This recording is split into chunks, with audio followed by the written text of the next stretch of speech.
16, 17, 18 இன்றைக்கு தேதி 14 இதுவரையில் இந்த 3 நாட்களில் என்ன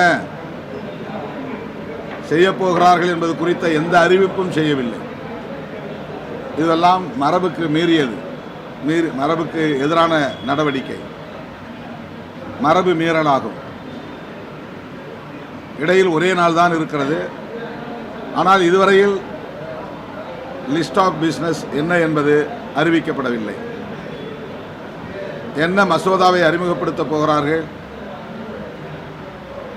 எது குறித்து விவாதிக்கப் போகிறோம் என்பது குறித்து எந்த அறிவிப்பும் இல்லை. இப்படிப்பட்ட ஒரு எதேச்சதிகார பாசிச பாஜக அரசின்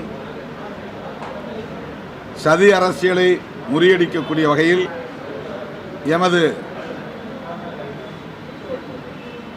அரசியல் நடவடிக்கைகளுக்கான வியூகங்கள் என்ன என்பதை வெளிப்படுத்தும் ஒரு அறிக்கை தான் விடுதலை சிறுத்தைகள் கட்சியின்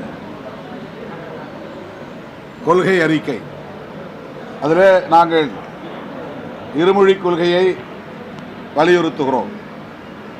இந்தி பேசாத பிற மாநிலங்களில் திட்டமிட்டு இந்தி திணிப்பு முயற்சியில் பாஜக அரசு தொடர்ந்து ஈடுபட்டு வருகிறது. தமிழ்நாடு உள்ளிட்ட இந்தி பேசாத மாநிலங்களில் மத்திய ஒன்றிய அரசின் நிறுவனங்களுக்கு இந்தியிலே பெயர் வைக்கிறார்கள்.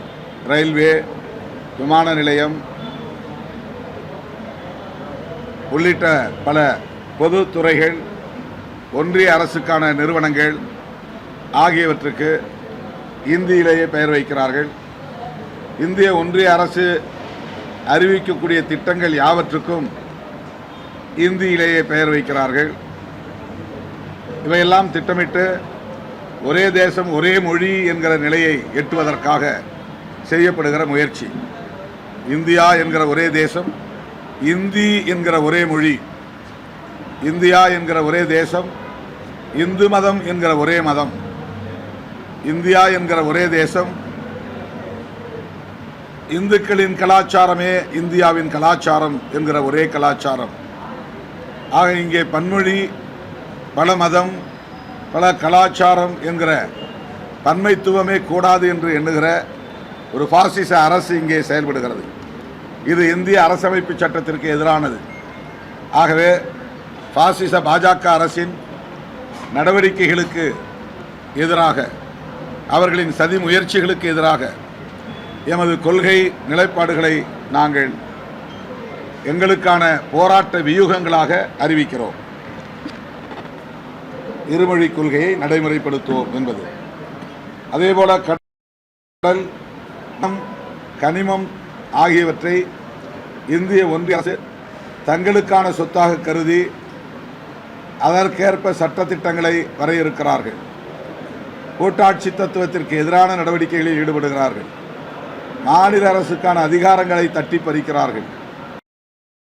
மாநில உரிமையும் பறிக்கிறார்கள். அதற்கு எதிராக எமது கொள்கை நிலைப்பாடு கடல், காடு, கனிமம் ஆகியவை அந்தந்த மாநிலத்திற்குரிய மக்களுக்கானது என்பதை வலியுறுத்த, அதை நிலைநாட்ட போராடுவோம். அதேபோல கல்வி தனியார்மயமானதன் மூலம் இன்றைக்கு விலை கொடுத்துதான் கல்வியை பெறும் நிலை இருக்கிறது. அதுவும் ஏழை எளிய மக்கள் அந்த கல்வியை பெற முடியாத தூரத்திற்கு, எட்ட முடியாத தூரத்திற்கு போய்விட்டது. எனவே கட்டணம் இல்லாத அல்லது விலை இல்லாத கல்வியை பெறுவதற்கு எமது இயக்கம் போராடும்.